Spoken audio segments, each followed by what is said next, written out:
This is one-on-one session with the ForumIAS founder and director Ayush Sinha. In this session, students are asked questions to test their preparedness for the personality test. One-on-one sessions are not mock panel sessions.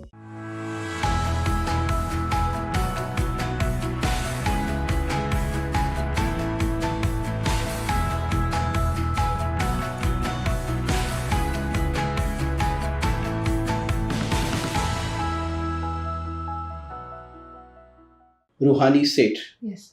Can you briefly begin by introducing yourself to me? Yes, sir.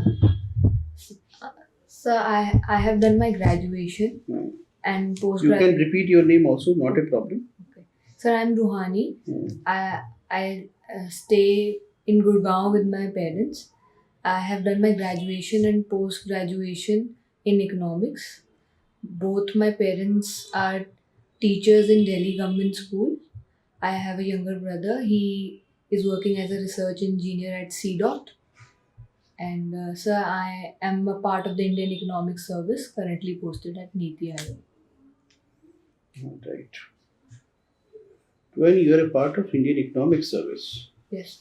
is it an all India service? Sir, it is a central civil service. It is a central civil service. All right. So tell me, what is the reason that some time back the country was going through a lockdown Yes. because of the COVID pandemic? Yes. But what we are seeing is that there was economic contraction Yes. and the Sensex was booming. What could have been the possible reason for it? So the country that you're talking about is that Sri Lanka? No, India itself. India. So Sensex is driven by the market sentiment. It is not a true reflection of the state of the economy. So I would say the functioning of the Sensex is quite different from the real functioning of the economy, because the real sector is different from the financial sector. Okay. You have won a memorial prize for regularity. Yes, sir. You were regular at what? So in terms of attendance, I used to attend all classes You were in my attending college all days. classes. All right. You've also represented your school in district swimming competition. Yes, sir. Who's the greatest swimmer of all times? Sir Michael Phelps. What is unique about him that makes him, in his physiology, that makes him such a great swimmer? So I think the flexibility and the hard work that goes into practicing. Hard work. I mean, a lot of people would be working as hard. So I'm not sure about the exact physiology uniqueness about it. But that was what was discussed about him, about Michael Phelps. Has Michael Phelps been recently defeated by anyone? I'm not aware.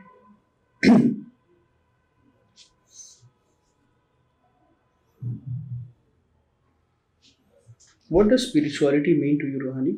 You study and practice spirituality. What does spirituality mean to you? So spirituality is a way of life. It helps us to realize that the main purpose of human life is self-realization and then ultimately God realization. And the different material things that we sometimes chase are not exactly what we need. These are basically our wants. So that kind of realization, if we have, then life becomes very easy. So that is spirituality to you. Yes. You also write blogs on your experience. This word blog, where has it originally come from? Sir, I'm yet to read this. I'm not aware. So when the first time the internet or the web, World Wide Web, who invented the World Wide Web? Sir, Tim Berners-Lee. Yes. How do you know this? Sir, I used to do business quizzing in college days.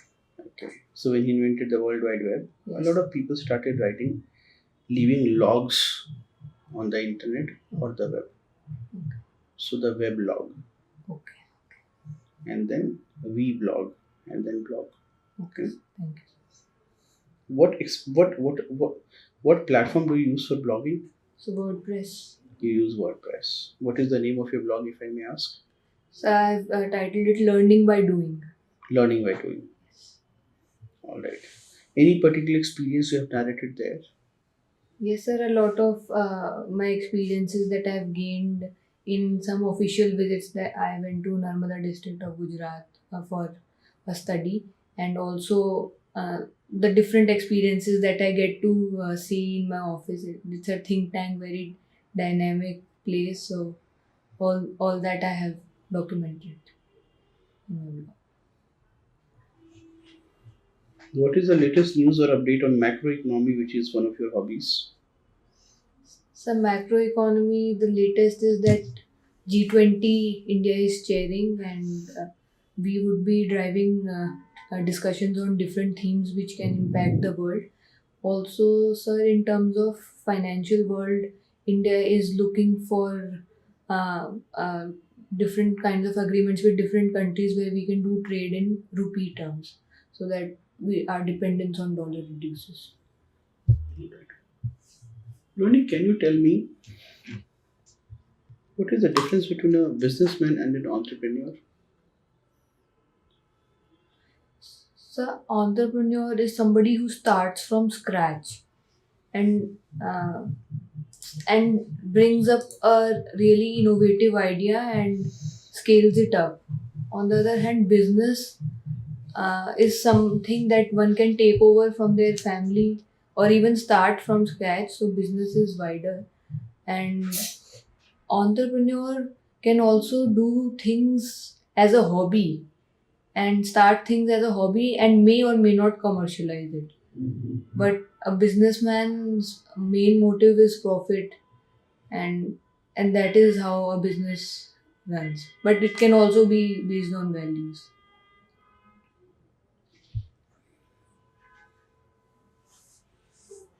All right. What is the reason that some of these companies, you're such an economics expert, these companies such as edtech companies, why are they getting so much valuation? So after COVID, the trends in online education have emerged. So it is easier to leverage these edtech platforms even if you are sitting in a tier 2, tier 3 city. And even in a village, you can access the facilities that are provided, the content that are provided by these edtech platforms. So there is a scope of lot of growth and revenue potential, and hence the investors are valuing it at a higher price. All right. There have been certain indices that have been released recently that do not show India in a good light. Yes. Which indices I'm talking about? So one is global hunger index, and then there is gender gap index, in which and environmental performance index, where India could not perform. With respect to the global hunger index, what is the problem? I mean, countries that have less food than us and are feeding, not properly feeding their citizens, they have a better rating and we do not. So there are two problems. One is the statistical problem, and one is the ground level problem. So coming to the statistical problem, the index shows the rankings based on the child indicators are used rather than adult indicators. So children indicators, stunting, wasting, and undernourished is then adult indicator. Rest indicators are child. So children's indicators are not truly a reflection of hunger. We must take into account the adult-based indicators, and then proportion of undernourished population. That Why, is why should we not measure children's? no, I'm saying not just the children, but the adults. More metrics on adults' hunger should also be included. It's only if we are taking children, it does not give a true reflection, the true idea of the state of hunger. Also, sir, the proportion of undernourishment, that indicator is based on a Gallup poll. So, which has a few questions and is done has a very small sample size. So, on the basis of a very small sample size, we cannot conclude that the entire nation is suffering from hunger. Are you aware of any government's position on these indices? Yes, sir. This is the official position of Ministry of Women and Child Development. That one the There is indicator. also, because you're from, so there is also a report from the Economic Advisory Council. Yes, there is. Have you been able to go through the report? No, sir, but they have come up with something that India needs to work on its positions in the global indices. I'm yet to go through. I'll expect you to have read that.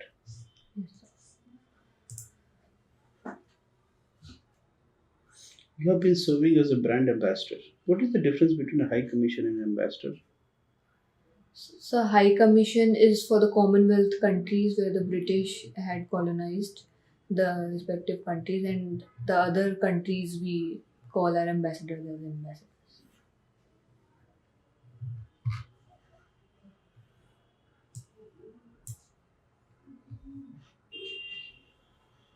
Alright. Ruhani, so the government some time back said that we need to bring amendments to the Essential Commodities Act. Three farm laws were brought and they were later repealed. Yes, sir. The government gave a very good logic saying that how these farm laws are leading to increase in prices of onions every year in Delhi. Can you tell me what was the government's position in the economic survey? So, if there is open market for agricultural trade, and we do away with the middlemen and dependency on selling only in the APMC, then open competition will lead to a better price discovery Mhm. and higher prices for the farmers. Mhm. So, this was a good policy envisaged by the government, but they couldn't gather But the enough. government made this bid that made this position that that Essential Commodities Act is leading to increased onion prices. What is the direct logic here?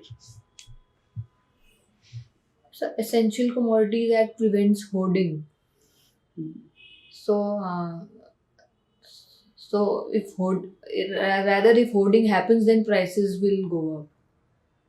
But if hoarding is prevented, then prices should be stabilized. Yes, but that is not happening. As an economist, can you tell me? That's the conventional logic. Yes, sir. So I That think if hoarding despite the law, the enforcement is weak. No, that is not correct. The economic service said that any sort of hoarding is punishable by law under Essential Commodities Act. Onion and most of these products, they are cyclic products. They will come at a season.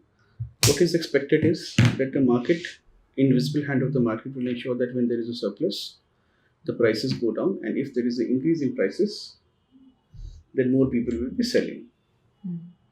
But when most traders for this reason would have their warehouses ready so that when prices are low, they are able to store it, and when the prices go high, they'll be able to sell it in the market. So therefore, price stability would come. But once you have Essential Commodities Act, no no wholesaler is having the legal rights or the fearlessness to create a go down and save onions, because once an inspector comes to implement the Essential Commodities Act, then his legitimate wholesale storage will also be counted as hoarding. Yes, sir. And therefore, this hoarding is not happening, so you will have onions thrown away and destroyed at the peak season when there is production, and during the other seasons, there is no storage from which it can be released, and which is why the prices will go high. So due to scarcity, in due to scarcity of onions, the prices are going up. Yes, because they have not been stored. Yes. That goes against the conventional logic that hoarding will lead to increase in prices. Yes. Alright. So you are from Gurugram in Haryana. Tell me the 5 villages and the modern cities which became a bone of contention in Mahabharata. So I'm not aware. I think Indraprasth and Kurukshetra are the only cities I know, but I'll have to read. Kurukshetra became the place for fighting the battle, isn't it? But Yes, Lord sir. Krishna went on the behalf of Pandavas to the Kauravas and said that Panchram. So which 5 villages in Haryana did Lord Krishna ask for? I don't know. Sonipat, Panipat, कुछ याद है? All right. What are the major challenges before Haryana as a state today? So I think one is environment because Haryana has the lowest percentage of forest area in the entire country. So some urban forestry initiatives should be brought for greenery and for environment.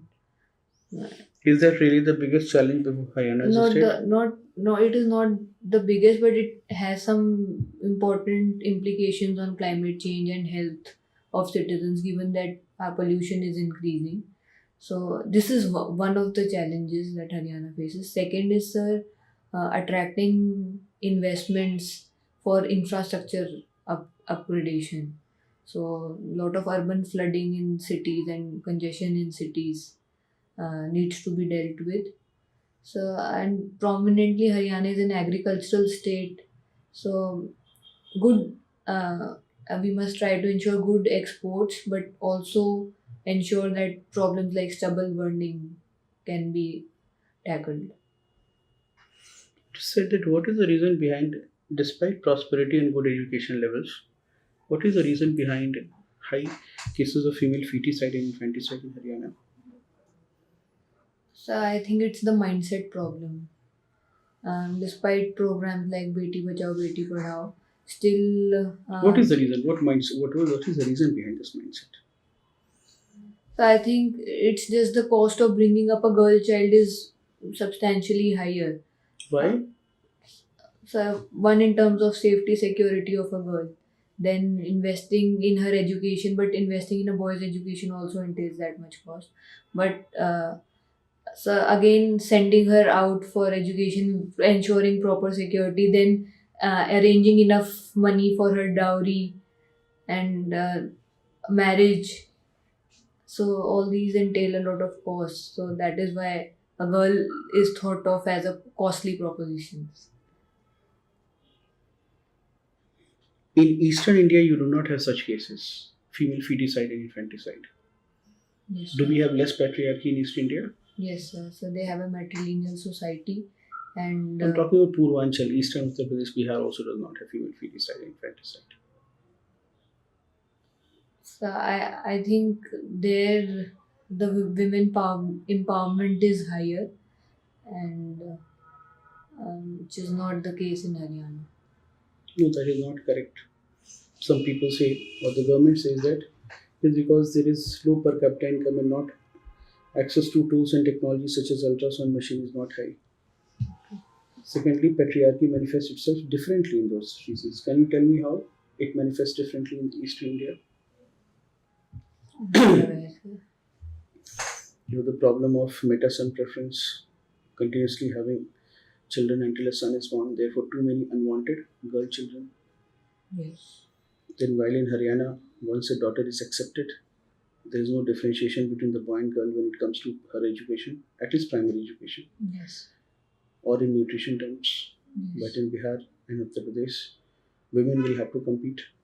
If a good non-vegetarian meal is there, the first right will be that of the male child. yes, sir. Why do you want to join civil services, Ruhani? So I am presently at Niti Aayog, so I do hear a lot of high level discussions. But I think so. I'm mostly into policy making, but I think implementation is as important as policy making, and for that I need to be on the field. And also, sir, there is more scope of strategic decision making in the field jobs. So I think that exposure, I think a field job can provide me. All right, Ruhani, your interview is over. Thank you, sir.